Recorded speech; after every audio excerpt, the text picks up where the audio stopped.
"Don't touch it! I said don't touch it!" Lorelei Stratton's voice was a shard of ice, slicing through the cavernous quiet of the marble lobby. Her command froze the two security guards in their tracks, their hands hovering uselessly over the chaotic tower of pencils, binders, and water bottles that teetered in the center of the atrium. Kean Holloway paused, his push broom held tight in his grip.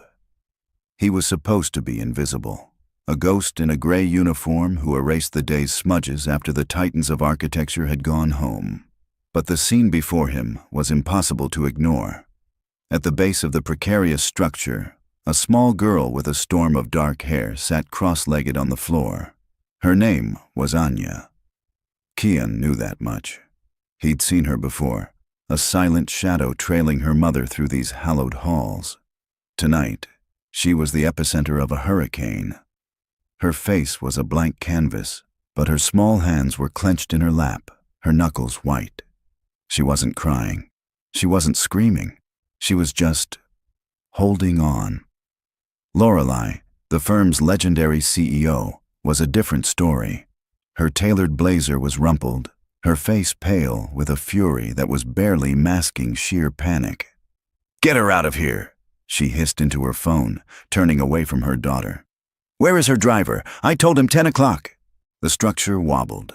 A stack of marketing pamphlets slid from the top, fluttering to the floor like wounded birds. Anya flinched, a tiny, almost imperceptible tremor that shot straight to Kean's chest. He saw it all in a flash. The opposing angles, the mismatched weights, the critical lack of a stable base. The whole thing was a breath away from collapse. One of the guards, a young guy named Sal, took a hesitant step forward. "Ma'am, we have to clear this. It's a hazard." "I'm aware it's a hazard," Lorelei snapped, her voice dripping with the kind of condescension that could curdle milk. "Just be careful." Kean watched Sal reach for a heavy portfolio that was serving as a load-bearing wall near the bottom. He saw the shift in balance before it happened. He saw the slight tremble that ran up the tower like a nerve impulse. He didn't think. He moved. "Wait." His voice was quiet, but it cut through the tension like a saw through soft wood. Everyone turned to look at him. The janitor. Lorelei's eyes narrowed. A silent, ice-cold query. "Who are you to speak?"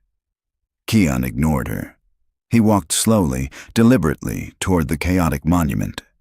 He didn't look at Anya. He didn't look at the guards. His eyes were fixed on the structure, reading its story of stress and strain. "If you pull that," he said to Sal, his voice low and even, "the whole thing goes." Sal froze, his hand an inch from the portfolio. "And you are?" Lorelei's words were clipped, each one a perfectly sharpened point. Kean didn't answer her directly. He circled the tower once, his gaze analytical.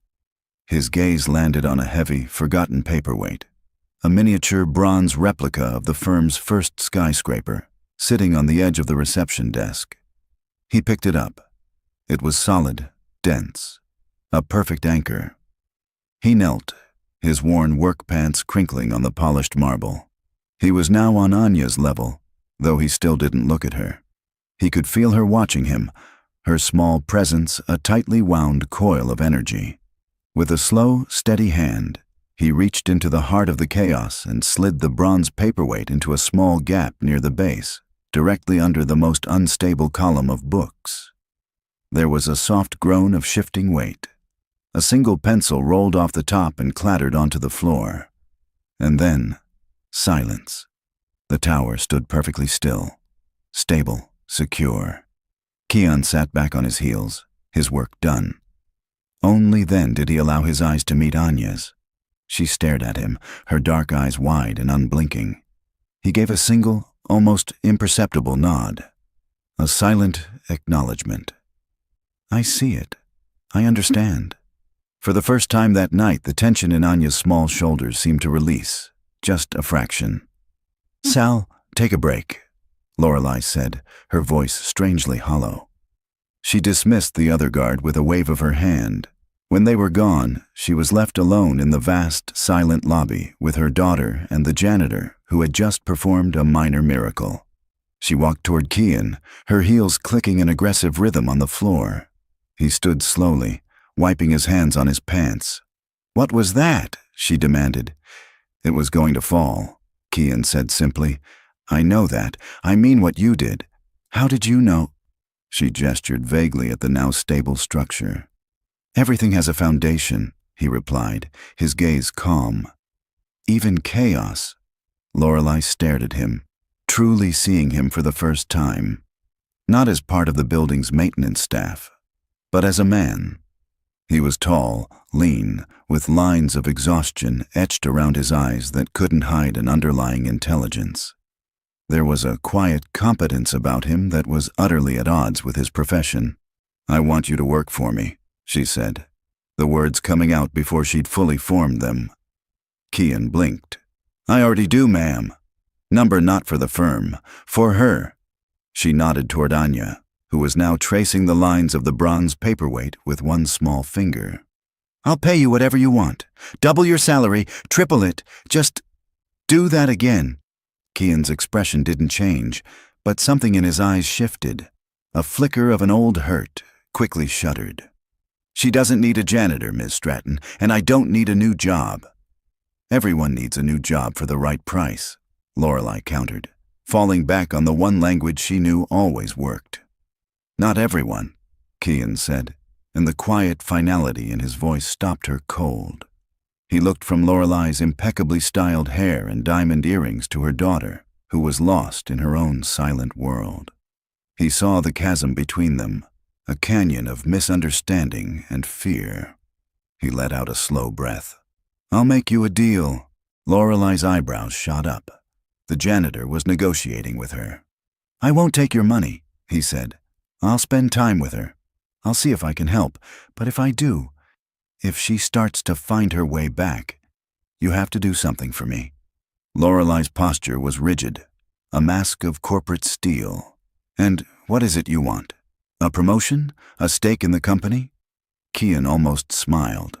The idea was so absurd. "No," he said, his voice soft but firm. He looked around the lobby, at the towering walls and the priceless art, a temple built to celebrate one woman's ambition. "You have to build something else," he said. "You'll use your name, your money, your influence. You'll create a foundation, a place for kids like her, kids who think in shapes and structures instead of words, a place that doesn't try to fix them, but gives them the tools to build. You'll call it the Anya Stratton Initiative." Lorelei was speechless. The sheer audacity of his proposal left her breathless. He wasn't asking for a handout. He was demanding a legacy. He was asking her to wager millions on the hope that he could reach a child no one else could. It was insane. It was illogical. It was the only offer that had made any sense all night. She looked at her daughter, who had now picked up the fallen pencil and was carefully placing it back on top of the tower, her touch gentle, intentional. "All right," Lorelei heard herself say, the word feeling foreign on her tongue. "You have a deal, Mr. Holloway," he supplied. "Kian Holloway." "All right, Mr. Holloway," she repeated, a strange new current running through her veins. It wasn't control. It wasn't power. It felt terrifyingly like hope. "Let's see if you can build." The penthouse felt less like a home and more like a final rendering. It was a world of sharp angles, polished concrete floors, and vast panes of glass that framed the city skyline like a cold, untouchable masterpiece. There were no photographs on the white walls, no clutter on the counters, no sense that anyone actually lived here. It was a space designed to be looked at, not felt. Kian stood in the entryway, a canvas tote bag slung over his shoulder. His son, Cody, held his hand, his small sneakers looking like an act of rebellion against the pristine floor. "Wow," Cody whispered, his voice echoing in the grand silence. "Does anyone ever spill anything here?" Kian squeezed his hand. "Let's try not to be the first." Lorelei appeared from a hallway, already dressed in a severe charcoal gray dress that seemed to absorb the light. Her arms were crossed, her default posture of defense. She barely glanced at Cody. "She's in her room," she said to Kian, her tone clipped and efficient. "Down the hall. The door's open." Kian nodded, then crouched to meet his son's eyes. "You okay to hang out here for a bit, bud? I brought your sketchbook." Cody nodded, his gaze darting around the enormous living area. "Is this the girl's house? The one who builds things?" "The very one," Kian said with a soft smile. "Is she sad?" "I think," Kian answered carefully, "she's just quiet. And sometimes, quiet feels like sad to people who aren't." Cody seemed to consider this with the solemn gravity only a 7-year-old can muster. "Okay, I'll be quiet too." He found a corner near the giant window and pulled out his sketchbook and a roll of colored pencils, immediately absorbed.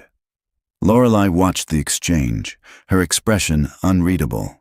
"He's compliant. He's considerate," Kian corrected gently, leaving the word to hang in the air between them. He walked down the hall without waiting for her permission. Anya's room was just as sterile as the rest of the penthouse, only populated by toys that were lined up on shelves with the precision of a museum exhibit. They didn't look played with, they looked curated. Anya herself was in the far corner, a small island in an ocean of white carpet. She was surrounded by a fortress of books, stacked spine outward in a defensive circle. Inside it, she was meticulously arranging a set of silver pens into a complex star-like pattern. Kian didn't speak. He didn't want to be another adult voice telling her what to do, asking what was wrong.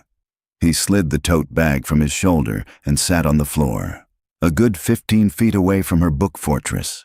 From the bag, he carefully unpacked his own building materials. Not toys, but tools. Smooth, hand-sanded blocks of maple and walnut, a set of perfectly weighted brass dowels, a roll of soft leather cord. He began to build. Nothing complicated. He placed one long flat block on the floor, then another perpendicular to it. He laid a single brass dowel across them, finding the perfect point of balance. His movements were slow, deliberate, full of a quiet reverence for the materials. It was a language he hadn't spoken in years, but his hands remembered the grammar. Lorelei watched from the doorway, a storm of impatience brewing behind her cool facade. This was it? This was his grand plan, to play with blocks? She'd paid neurologists from Switzerland and behavioral therapists from Stanford who came with charts and diagnostic manuals. This janitor brought a bag of wood scraps. After 10 minutes of silence, broken only by the soft click of wood on wood, she couldn't stand it anymore. She strode into the room. "Is this it?" she whispered harshly, so Anya wouldn't hear. "How is this helping?" Kian didn't look up from his work. He was trying to balance a small, square block on the end of a dowel. "You can't command a foundation to be strong, Miss Micey Stratton," he said, his voice as calm as his hands. "You have to lay it piece by piece. You have to invite it to hold the weight." "I'm not paying you in metaphors," she shot back, her voice tight with frustration. "I need to see results." "No," he said, finally looking at her. His gaze was clear and steady. "You agreed to build a foundation. This is what it looks like. It's slow, it's quiet, and it's not about results, it's about trust." He turned his attention back to his structure. Lorelei stood there, arms crossed, feeling the unfamiliar sting of being dismissed. She was a woman who moved markets with a single phone call, and he was telling her to be patient. From the living room, they heard a small giggle. Cody had finished his drawing and, growing curious, had padded silently to the doorway of Anya's room. He saw his dad on the floor, building. Without a word, he came in, sat a few feet away from his dad, and picked up a handful of the smaller maple blocks. He started his own project. A simple square house with a wobbly tower. He hummed softly as he worked. A tuneless, happy sound. And that's what did it. Anya's head lifted from her pen star. Her eyes, which had been laser-focused on her own creation, shifted. She watched Cody. She watched his small, clumsy hands stack the blocks. She watched him when one of his towers fell, and he simply laughed and started again. There was no pressure, no expectation. just the simple joy of making something. Her gaze flickered from Cody to Kian. She saw his large, capable hands place a block with an unnerving stillness. She saw the perfect balance in his creation, a miniature echo of the thing she had made in the lobby. He understood. Slowly, as if moving through water, Anya pushed one of the books from her fortress aside, creating a small gap in her wall. Lorelei held her breath. It was the first time she'd seen Anya willingly dismantle one of her own barriers. Kian didn't react. He simply continued his work. Cody, oblivious, kept building his wobbly house. Then Anya reached out a small, pale hand. Her fingers hovered in the air for a long moment before descending. They closed around a single, small, square maple block that lay just outside her fortress. She didn't do anything with it. She just pulled it inside her circle and held it. But it was enough. It was a beginning. A single, solid piece placed on an empty patch of ground. Kian glanced at Lorelei, who was still standing frozen in the doorway. Her hand was pressed against her mouth, her icy composure cracked, revealing the terrified, hopeful mother beneath. "That," Kian whispered, so low only she could hear, "is a result." He then turned back to his structure, giving the two children the gift of being unobserved, letting the fragile silence in the room hold. He knew better than anyone that the most important structures aren't built with noise and haste. They're built one quiet piece at a time. The sessions settled into a quiet rhythm. Twice a week, Kian and Cody would enter the silent, pristine world of the penthouse. The book fortress in Anya's room was gone, replaced by what Kian mentally called the workshop. The floor was now a landscape of wooden blocks, brass dowels, and intricate, half-finished structures. Anya still didn't speak, but her silence had changed. It was no longer a wall. It was a space she was slowly starting to share. She and Cody now built in parallel, sometimes just inches apart. Cody would construct loud, imaginative castles with moats and garages for his toy cars. Anya's creations were different. They were delicate, complex, and defied gravity in ways that made Kian's old carpenter's heart ache with a familiar mix of awe and sorrow. She understood tension, counterbalance, and symmetry on an instinctual level. Today, Kian sat back, content to just watch. He'd brought a thermos of hot chocolate, and the sweet, warm scent felt like a small, deliberate act of rebellion in the cool, sterile air of the apartment. He poured a small cup for Cody, who took it with a grin. Lorelei stood in the doorway, as always. But her arms weren't crossed anymore. She leaned against the frame, a notepad in her hand that Kian knew was just a prop, a shield. Anya was building a bridge. It was a soaring, impossible arc made of pencils and binder clips, spanning 2 towers of books. It was fragile, elegant, and perfectly balanced. "Where did you learn to do that?" Lorelei asked, her voice quiet, directed at Kian. He glanced at her, then back at the children. "My father was a cabinet maker. I grew up with the smell of sawdust in my lungs. It was all I ever wanted to do." "Was?" she probed gently. Kian took a slow sip from his own cup of hot chocolate, the warmth doing little to touch the cold spot her question grazed. "I had my own business for a while, custom furniture, built-ins, the kind of stuff people keep for a lifetime." "You were successful?" He allowed himself a small, sad smile. "We were happy." The "we" hung in the air. Lorelei didn't push, but her silence was an invitation. "My wife, Lena," Kian said, the name still feeling both sacred and raw on his tongue. "She was the artist. I was the craftsman. We were building our house, doing it all ourselves.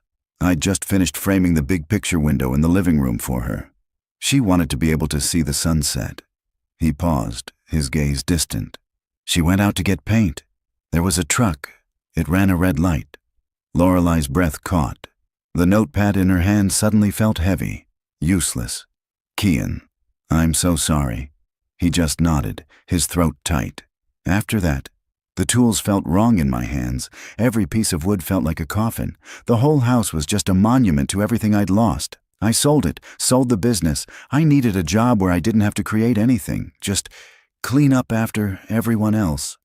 They sat in that shared, heavy silence for a moment. It was the most he'd spoken about it in years. It was the most human Lorelei had felt in just as long. Suddenly, Anya's bridge collapsed. A single binder clip gave way, and the whole delicate structure cascaded to the floor with a soft clatter of pencils. Cody looked up. "Whoa! Big crash!" Anya froze, her hands hovering over the ruins. Keon watched her, his own grief momentarily forgotten. He saw the tremor in her hands, the familiar prelude to a retreat. He expected her to gather the pieces and withdraw, but Cody, in his infinite 7-year-old wisdom, did something unexpected. He pushed one of his sturdiest square blocks across the floor toward her. "Here," he said. "Use this one for the bottom. It's a good foundation." Anya stared at the block. Then she looked at Cody. Her eyes flickered to Keon, then back to the block. For a full 30 seconds, she didn't move. Then, she reached out, picked up the block Cody had offered, and placed it firmly on the carpet. She began to build again, starting with that one solid piece. Lorelei's hand went to her chest, a gesture that was becoming familiar. Later that evening, on the drive home, the city lights painting streaks across the car window, Cody was unusually quiet. "Everything okay, bud?" Keon asked, glancing at him in the rear-view mirror. Cody was staring out the window, his expression thoughtful. "Dad?" "Yeah? Is Anya's house bigger than our apartment?" Keon's hands tightened on the steering wheel. "Yeah, buddy, it is. And she has more toys than me." It wasn't a question. It was a statement of fact. "She does," Keon confirmed, his heart beginning to ache in a new way. There was another long pause. Then Cody's small voice, laced with a vulnerability that pierced Keon to the core. "Do you like building with her more than you like building Legos with me?" Keon pulled the car over to the curb, switching on the hazard lights. He turned around in his seat fully, his whole body angled toward his son. "Hey, look at me," he said gently. Cody turned, his bottom lip trembling slightly. "Cody, I love building Legos with you more than anything in the world. You and me, we're a team. Always. Right?" Cody nodded, a tear escaping and tracing a path down his cheek. "My job with Anya is different," Keon explained, choosing his words with immense care. "It's not about fun. It's about helping her find her words. You know how you use your voice to tell me things. She uses blocks. I'm just trying to help her mom understand her language. But you?" He leaned in, his voice dropping to a conspiratorial whisper. "You're my best guy. Nothing and nobody ever changes that. Got it?" Cody wiped his eye with the back of his hand and gave a watery smile. "Got it?" "Good." Keon smiled back, relief washing over him. He started the car again, but the conversation lingered. He was so focused on building a bridge to Anya, he hadn't realized one of the foundations in his own life was starting to feel a little shaky. It was another problem to solve, another structure that needed his attention, his care, and his steady hands. The next morning, Lorelei walks through the atrium of Stratton Design, and for the first time, she sees the ghost of her daughter's chaotic tower. She doesn't feel the usual spike of shame or frustration. Instead, she feels a strange sense of something else. Pride. No, not yet, but the memory is no longer a wound. It's a landmark. "Rough night, Lorelei?" The voice is smooth, like polished chrome, and just as cold. Dashiell Croft leans against the reception desk, a tablet tucked under his arm. His suit is immaculate, his smile sharp and predatory. He's the firm's lead strategist, a man who designs takeovers with the same brutalist efficiency that Lorelei designs skyscrapers. "I sleep just fine, Dashiell," she replies, her voice cool, refusing to give him an inch. "Good to hear," he says, his eyes roaming the lobby. "Wouldn't want our queen to lose focus. There's blood in the water with the Omnicorp bid. They think you've gone soft." He's baiting her as always. A month ago, she would have eviscerated him with a few choice words about his own billable hours. Today, she just files the information away. Let them think what they want. We'll be fine. As long as you're not distracted, he says, letting the word hang in the air. He gives her another one of his razor blade smiles and saunters toward the elevators, leaving a chill in his wake. That evening, Kian decides to change the routine. When he unpacks the canvas bag in Anya's room, he doesn't start his own project. "All right, team," he says, looking between Cody and Anya. "Tonight, we're not building houses. We're building a city, a whole city. And you, Mr. Mayor," he says, ruffling Cody's hair, "are in charge of the Grand Central Station. It has to be the biggest, most amazing train station ever." Cody's face lights up. He's not a visitor in Anya's world tonight. He has a purpose. He immediately gets to work, gathering the largest blocks. Anya watches, her head tilted. She doesn't move. "And you," Kian says softly, turning to her, "are the chief engineer. Your job is the most important of all. You have to build all the bridges that connect the city together." He doesn't know if she understands the title, but he knows she understands the word bridges. He slides a pile of the longest, thinnest dowels and a box of binder clips toward her. For a while, they work in their separate zones. Cody hums as he builds his station, a sprawling, chaotic masterpiece. Anya begins her work with intense focus, creating a delicate, intricate web of bridges that connect imaginary islands on the carpet. Lorelei watches from the kitchen, where she's making tea. Real tea, in a pot. She finds herself drawn into the quiet industry of the scene. She sees Kian not directing, but guiding, creating a space where two lonely children can find a common language. Cody's station is getting ambitious. He tries to build a high roof over the main platform, but it keeps collapsing. "Dad, it won't work," he says, his voice edged with frustration. Before Kian can respond, Anya gets up. She walks over to Cody's station, her bare feet silent on the floor. She studies the collapsing roof for a long moment. Cody looks at her, half nervous, half curious. Anya then walks back to her own pile of materials, picks up two of the longest pencils, and returns. She wordlessly wedges them into Cody's structure, creating a perfect triangular truss that supports the roof.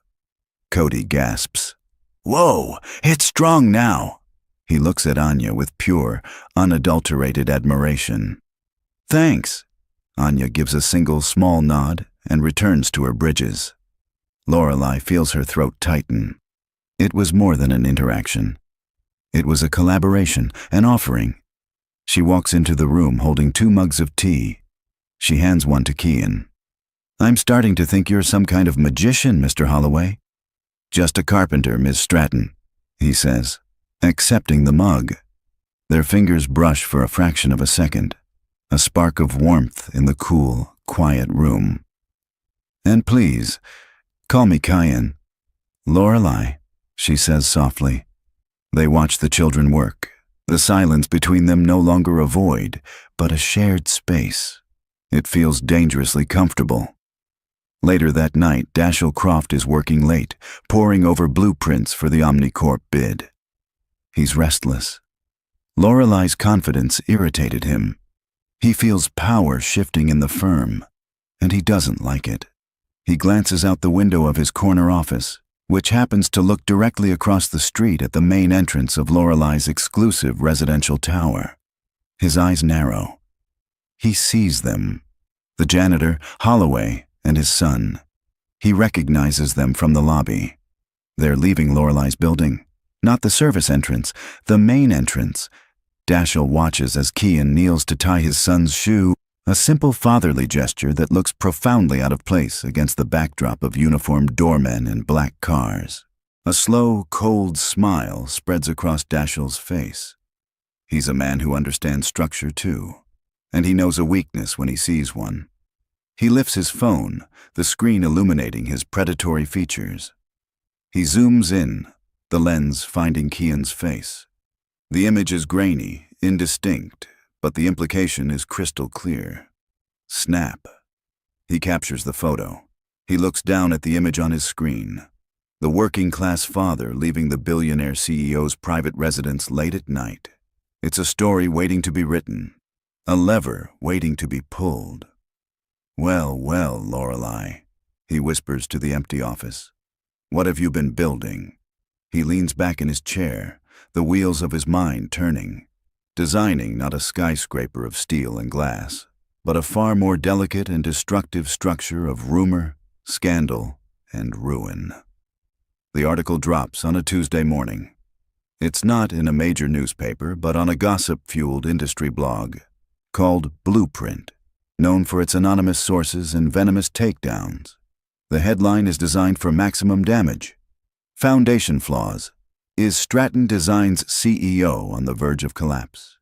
Beneath it is Dashiell's grainy photo. Keon, kneeling to tie Cody's shoe outside Lorelei's opulent building. The caption is pure poison. Sources say CEO Lorelei Stratton has engaged in a bizarre and troubling relationship with a member of her firm's janitorial staff, Keon Holloway, giving him unprecedented access to her troubled, nonverbal daughter. With the crucial Omnicorp bid hanging in the balance, board members are reportedly questioning Stratton's stability and judgment. By 9 a.m., Lorelei's phone is a screaming siren of notifications. Texts from board members, missed calls from her PR chief, an email from the chairman with the subject line, URGENT. She reads the article once, her blood running cold. She sees Dashiell's fingerprints all over it. Questioning Stratton's stability. It's his language, his strategy. He isn't just attacking her, he's trying to dismantle her, piece by piece, using her daughter as a wrecking ball. The old Lorelei would have already been on the phone with her lawyers, preparing to sue the blog into oblivion and fire Keon so fast his head would spin. The new Lorelei simply closes her laptop, takes a deep breath, and thinks of Anya building a bridge out of pencils. Keon finds out from Sal, the young security guard, in the gray, sterile break room at the end of his shift. Sal holds out his phone, his expression apologetic. "Man, I'm sorry. This is messed up. You're a good dude." Keon stares at the photo of himself and his son, twisted into something sordid and ugly. His first thought is a hot spike of anger. His second is a cold wave of fear. Not for himself, but for Cody. For Anya.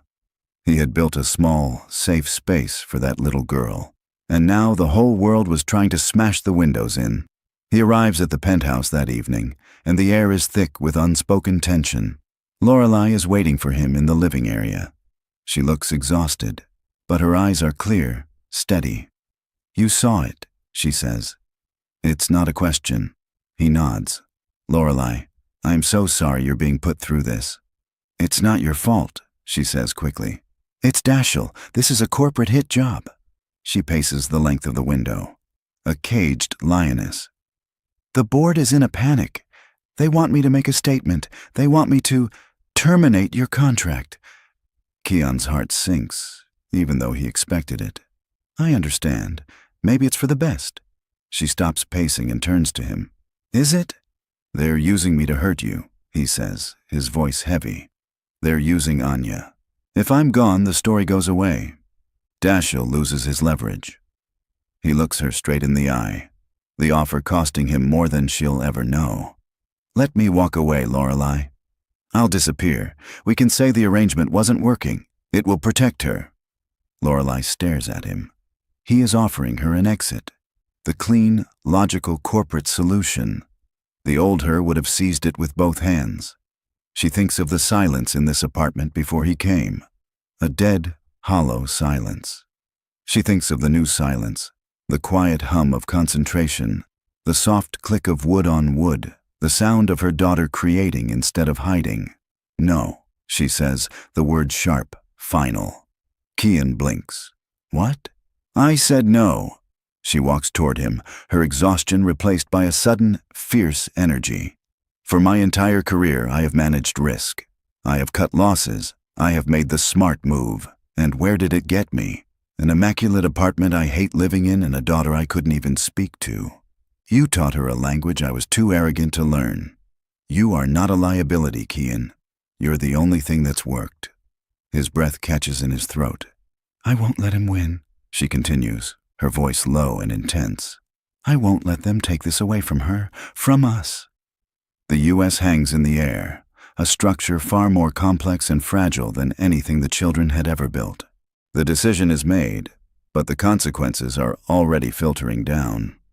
That night, after Kian tucks Cody into bed, his son calls him back into the room. Dad? Cody's voice is small in the dark. Yeah, bud. At school today, Michael showed me a picture on his mom's phone. It was you, and the tall building. Kian sits on the edge of the bed, his body going rigid. What did it say? I don't know, Cody whispers. Lots of words, but Michael said his mom said you were in trouble. Are you in trouble, Dad? Kian reaches out and smooths the hair back from his son's forehead. He struggles to find the right words, the right foundation for this conversation. No, I'm not in trouble, he says, his voice steady despite the turmoil inside him. Sometimes, when people don't understand something, they get scared. And when they get scared, they say things that aren't very nice. They don't understand what we're doing with Anya. They think it's strange. But we know it's not strange, don't we? We know it's just helping. So they're just being mean? Cody asks. Yeah, buddy, Kian says, his heart aching. They're just being mean. But we're not going to let them stop us from helping our friend, okay? Okay, Cody says, his voice a little stronger. He rolls over, reassured. Kian stays there for a long time, watching his son sleep. The war had come to his doorstep, to his son's schoolyard. He had told Lorelei he wouldn't let them win. Now, sitting in the dark, he feels the true weight of that promise. It wasn't just about a corporate takeover anymore. It was about protecting this small, innocent boy from a fight he should never have had to witness. Across the city, Lorelei picks up her phone. She scrolls past the dozens of panicked messages until she finds the one she's looking for. The private number of Marcus Thorne, the formidable, old guard chairman of her board. A man who respected strength above all else. She hits call. He answers on the second ring. Lorelei, I trust you have a plan. I do, Marcus, she says, her voice as solid as steel. I'm calling an emergency board meeting for Friday. To announce your resignation, I hope. It would be the cleanest way. A cold smile touches Lorelei's lips. No, Marcus, she says, to announce my new vision for the future of this company. Tell Dashiell to be ready. I'm coming for him. She hangs up the phone, the decisive click echoing in the silent penthouse. The battle lines were drawn. The 2 days leading up to the board meeting are a blur of tense energy. Lorelei moves through her penthouse not like a CEO, but like a general preparing for a siege. She's on the phone constantly, not with lawyers, but with engineers, department heads, and old mentors. She's not gathering ammunition to defend her past. She's sketching out a manifesto for her future. Kian keeps his promise. He and Cody arrive for their scheduled session the day before the meeting. The atmosphere in the penthouse is electric, but Kian works hard to keep their corner of it a sanctuary. Okay, team, he says, his voice calm and low. Today, a special project. We're not building a city, we're building one single thing. The most important building in the world, a place where everyone feels safe. Cody, still sensitive to the tension swirling around them, looks up at his dad. Like our apartment? Exactly like our apartment, Kian says, giving him a reassuring smile. Anya is already at work. She seems to be channeling the anxiety in the air into her creation. She isn't using the simple blocks or pencils today. She has scavenged materials from around the apartment, silver cutlery from a drawer, crystal coasters from the coffee table, even the delicate chains of one of Lorelei's necklaces she'd found discarded on a dresser.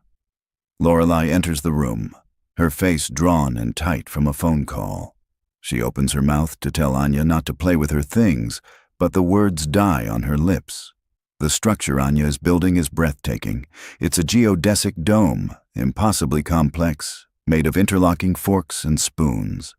The crystal coasters serve as translucent windows, catching the light and fracturing it into 100 tiny rainbows on the carpet. The silver chains are woven throughout, not as decoration, but as suspension cables, holding the whole improbable, beautiful thing together. It's part cathedral, part spiderweb. It's fragile, yet incredibly strong. It's a perfect paradox. Kian gets down on his knees, his breath catching in his chest. He sees it instantly. The load distribution, the tensile strength of the chains, the way the light passes through it. It's not just a model. It's a concept. It's a philosophy of building made visible. "Lorelei," he says, his voice barely a whisper. "Look." She kneels beside him, her corporate war forgotten. She stares at her daughter's creation. "My God," she breathes. "This is the answer," Kian says, his mind racing. "This isn't a defense. It's a demonstration. This is what you've been learning. This is your new vision." That night, after the children are asleep, they sit in Lorelei's sterile kitchen, the dome sitting like a holy relic on the island between them. "I want to bring it to the meeting," Kian says. Lorelei recoils as if he'd suggested setting the building on fire. "Absolutely not. It's a slaughterhouse in there, Kian. They'll mock it. They'll tear you apart." "Let them," he says, his gaze unwavering. "They can't argue with this. It's pure genius. It's the story you can't tell in a spreadsheet." He leans forward. "And I want to bring her too." "No." The word is flat, absolute. "I will not put my daughter on display. I will not subject her to that kind of pressure, to Dashiell's cruelty." "It's not about putting her on display," Kian argues gently. "It's about showing them she's not the weakness they think she is. She's the source of all of this. She's your strength. Don't you see? You've been trying to protect her by hiding her, but maybe the way to protect her is to stand next to her and show the world how brilliant she is." He lets the words sink in. He's asking her to go against every protective instinct she has, against every rule of corporate warfare. He is asking her to have faith. She looks from Kian's earnest, steady face to the shimmering dome her daughter built. The daughter who was slowly, miraculously, finding her way back. She thinks about what it means to be strong. For years, she thought it meant being impenetrable, a fortress. But Kian, with his quiet carpenter's wisdom, had shown her that true strength was about connection, about building bridges. "Okay," she whispers, the decision feeling like stepping off a cliff. "We do it. Together." The next morning, the air is thick with a silent, nervous hum. Kian is helping Cody get his jacket on. He sees the worry in his son's eyes, a reflection of his own. He kneels down, taking both of Cody's hands in his. "Hey, big day today, huh?" Cody nods, looking at the floor. "Are you scared, Dad?" "Yeah," Kian admits honestly. "I am, a little.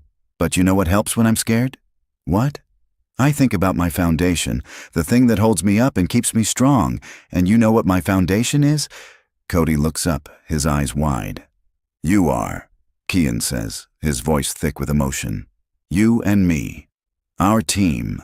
As long as I have you, I can handle anything.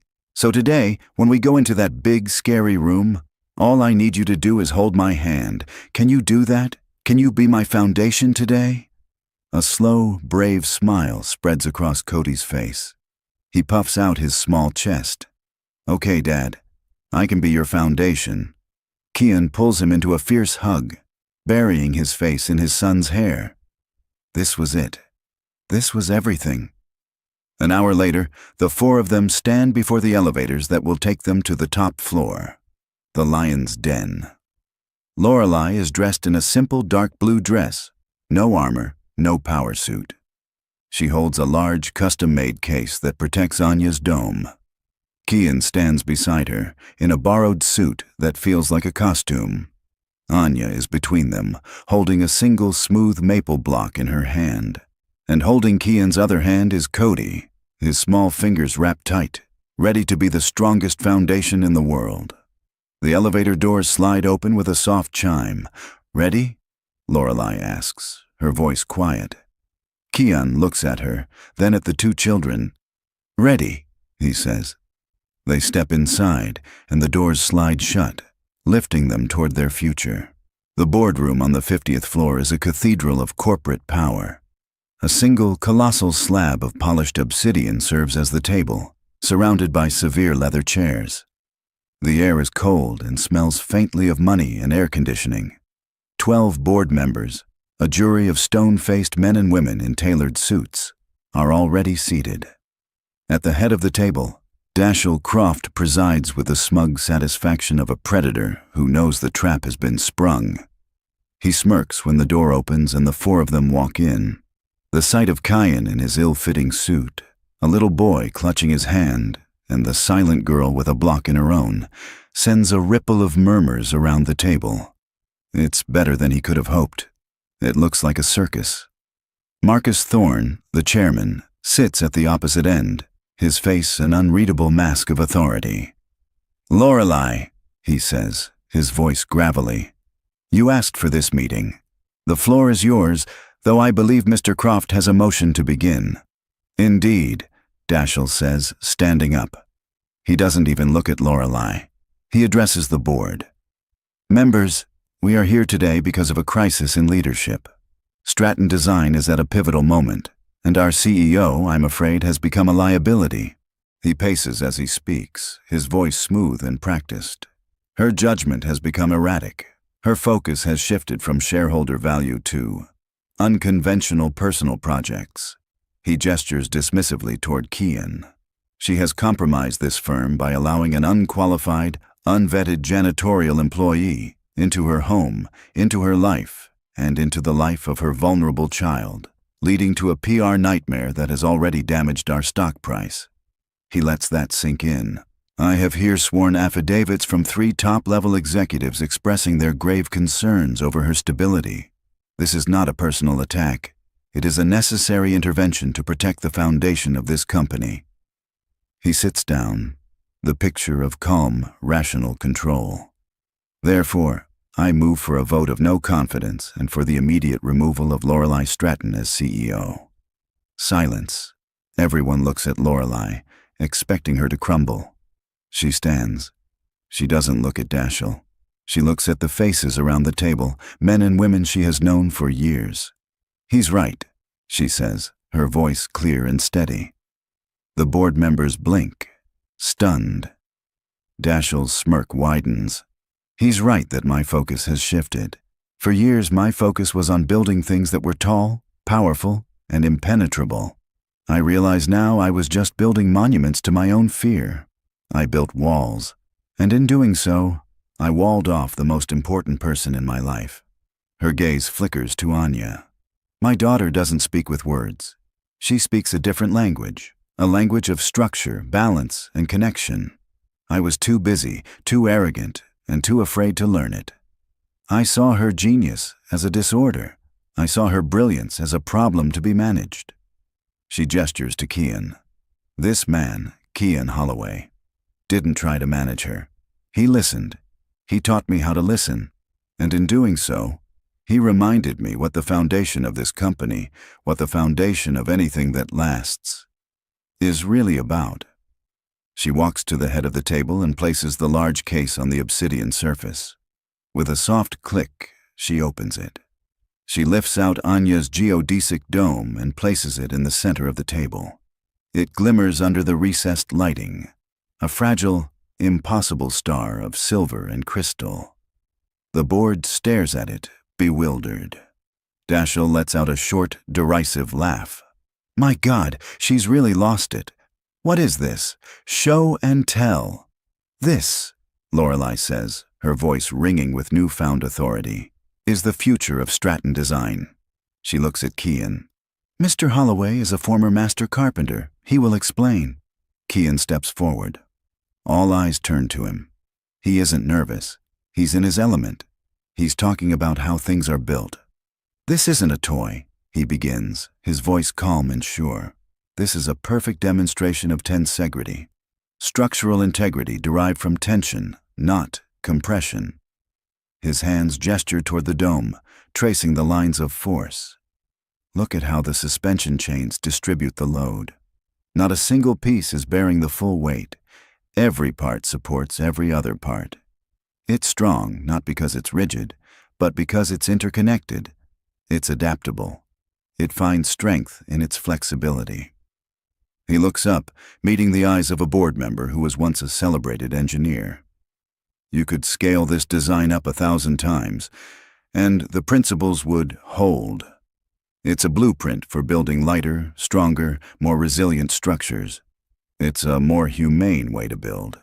It's what she's been trying to show you. This is absurd, Dashiell sputters, seeing he's losing control. We are a multi-billion-dollar corporation, and you are listening to a janitor analyze an arts and crafts project. This is not a boardroom. It's a therapy session. He glares at Anya. And you've let your broken child dictate the future of this company. The word hangs in the air. Broken. Anya, who has been watching everything with a quiet intensity, does not flinch. She lets go of Cody's hand, walks steadily to the head of the table, and places her own small hand on the base of her shimmering dome.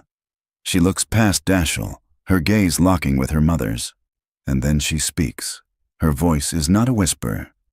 It is clear, confident, and it fills the silent room. Foundation. The single word is a thunderclap.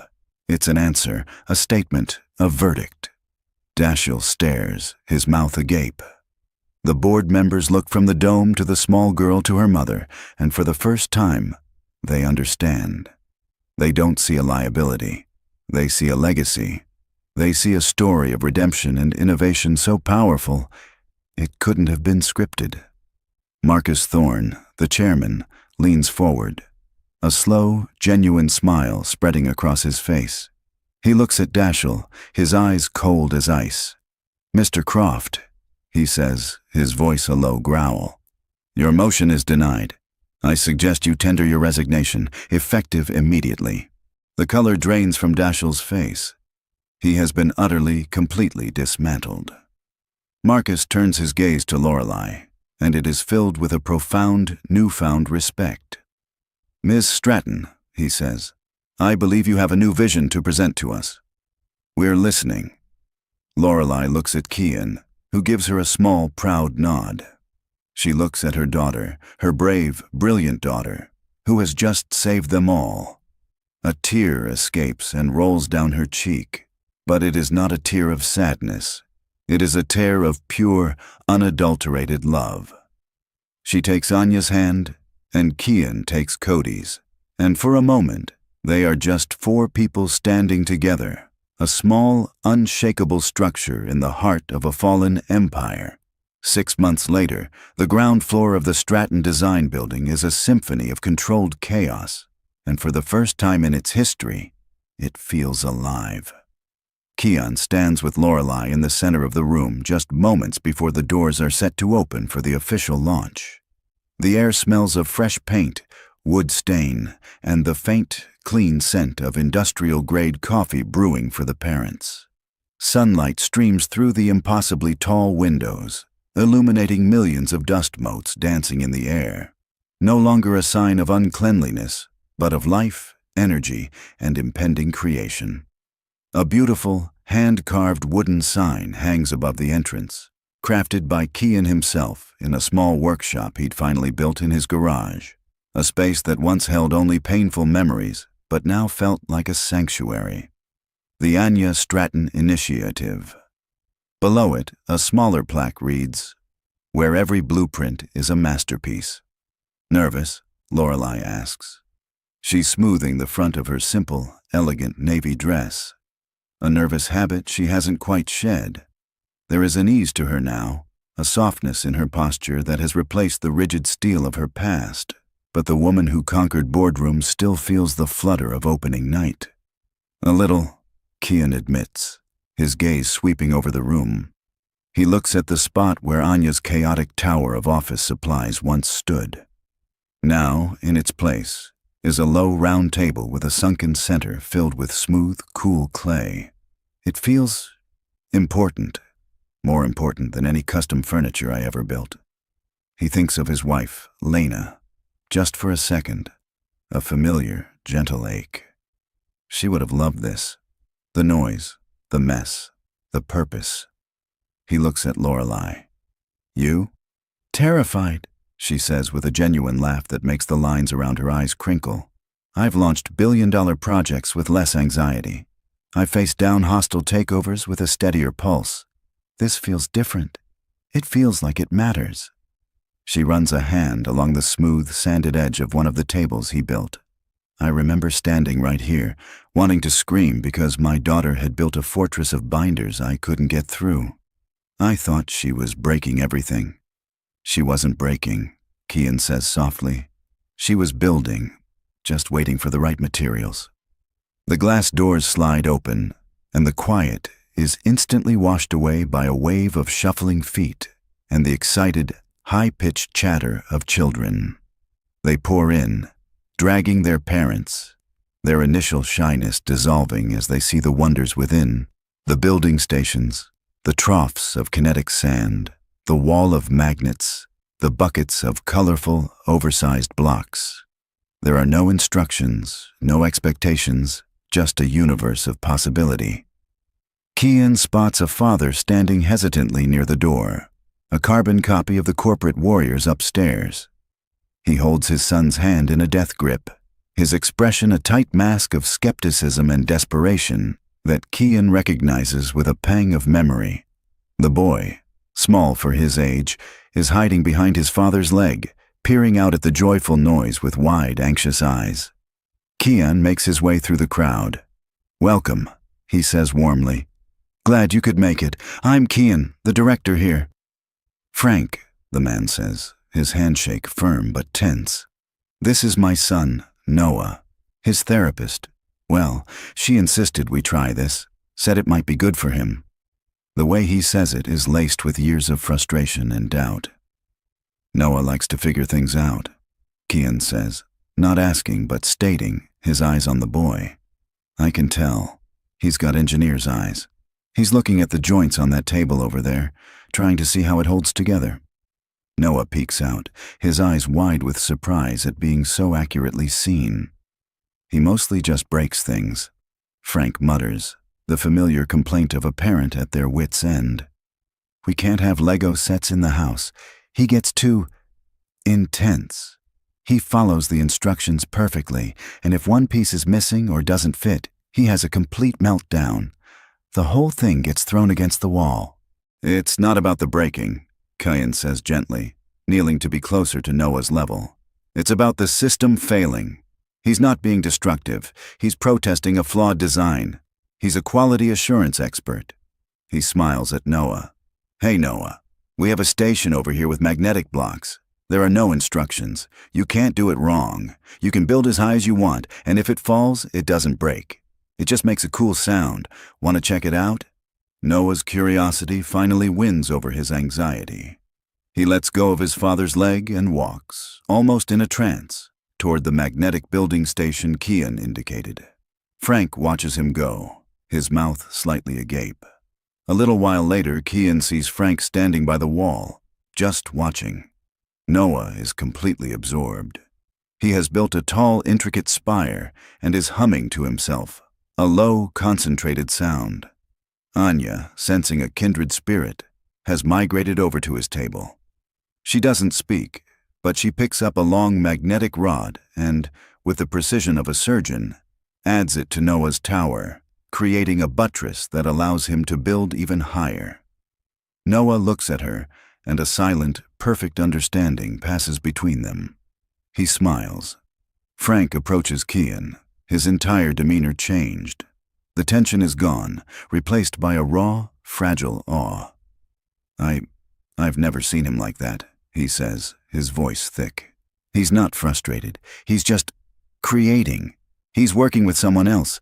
He doesn't do that. He looks at Kian, his eyes shining. You called him an engineer. Because he is, Kian says with a kind smile. He just needed the right materials and a place where it's safe to fail.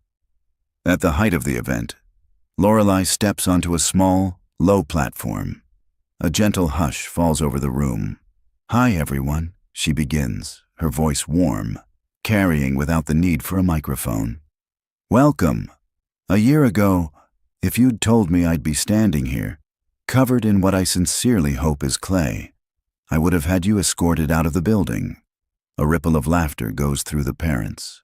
For a long time, I believed that strength meant being the loudest voice in the room, having the most rigid plan.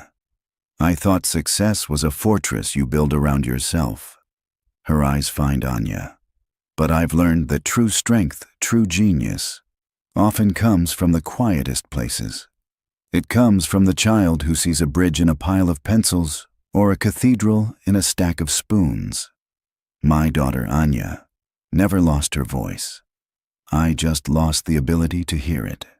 She was speaking a language of structure, balance, and beauty, and I was listening for a language of compliance. She turns her gaze to Kian, who stands near the back, watching her with pride. This initiative exists because a kind man, a carpenter, sat on the floor and reminded me that you can't command a foundation to be strong. You have to build it, piece by piece. He taught me to listen. This place is named for my daughter, but its spirit comes from him. The applause is genuine and sustained. Later, Marcus Thorne, the chairman, finds Kian refilling a bin of chalk. "That was quite a speech," he says. "You've done a remarkable thing here, son. You've changed the way we think about assets, Lorelei especially. We used to just look at the numbers. Now we're looking at the people." He shakes his head in admiration.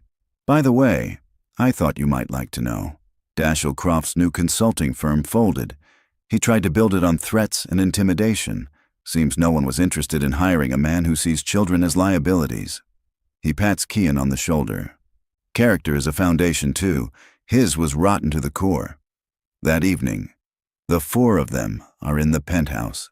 The air, once sterile and silent, is now rich with the smell of pepperoni pizza and the lingering scent of sugar cookies Cody had decorated. A stray sock peeks out from under the designer sofa. A tower made of pizza boxes stands precariously in the middle of the expensive rug. It is finally, wonderfully, a home. "I got an A on my science project," Cody announces proudly. "It was about bridge stability. Anya helped me with the design. She said my first one had too much compression and not enough tension." Anya beams, taking a tiny, regal bow. Lorelei laughs, leaning back against the sofa. "I had my head of design in my office today. He brought me the plans for a new city library. They were adequate, a glass box. I told him to go spend an afternoon down at the initiative and come back to me. He looked at me like I'd lost my mind." "And?" Kian prompts. "He came back 3 hours later, his tie loosened, with a smear of paint on his cheek. He'd thrown out the blueprints. He was sketching on a napkin. His new design had curves. It had light. It had little nooks where children could hide away and read. He was excited for the first time in years." She looks at Kian. "It's a messier way to run a company." "It's a better way," he says. He looks at his own hands. "For years after Lena died, my hands just felt like tools for fixing things that were broken, my own life included. Here," he says, gesturing to the happy chaos around them, "they feel like they're for building again." The pizza box tower wobbles. Cody and Anya both lunge for it, trying to steady it. Their hands knock, and the whole thing comes crashing down in a heap of cardboard. For a beat, there's silence. Then, Anya lets out a giggle. Cody starts laughing too. Soon, they are both rolling on the rug, overcome with the sheer joy of the collapse. Lorelei watches them, her heart so full she feels it might burst. She looks at Kian, and her expression is one of utter, unguarded love. "When this all started," she says quietly, her voice for him alone, "I thought you were a complication I could manage and then discard. I was so arrogant." "And now?" he asks, his voice just as soft. "Now I know you weren't a complication," she whispers, her hand finding his, their fingers lacing together naturally, perfectly. "You were the architect of all of this." Later, after the mess is cleared away and the children are getting sleepy. Anya pads over to the large window overlooking the glittering city. She presses her hand against the glass. "So many lights," she says. The other three join her, a small huddle looking out at the vastness below, their reflections faint ghosts on the glass. "Tomorrow," Anya says, her voice filled with a quiet, certain hope. "Let's build that." She points to the tallest skyscraper on the horizon, its spire piercing the night sky. Kian and Lorelei look at each other over the children's heads, a shared silent understanding passing between them. "Okay, Chief Engineer," Kian says, placing a hand on her shoulder. "We'll build that, and then we'll build a bigger one," Cody adds, his voice thick with sleep but full of spirit. Lorelei wraps her arms around both children, pulling them close. She rests her head on Kian's shoulder, a simple, profound gesture of belonging. She had spent a lifetime chasing power and building an empire of glass and steel. But true wealth, she now knew, was this: the solid weight of a child leaning against you, the warmth of a hand holding yours in the dark, the quiet promise of building a new day together.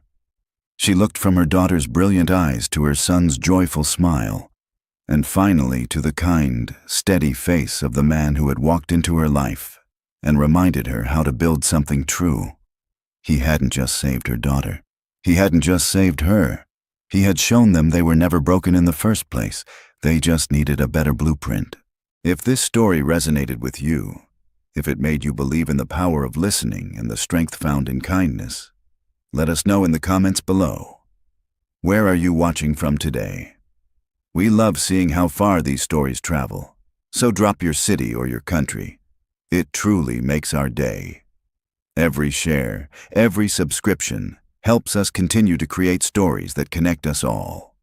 If you know someone who needs a reminder that everyone has a unique genius waiting to be seen, please share this with them.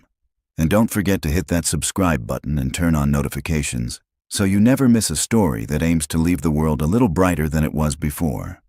Thank you for being here with us.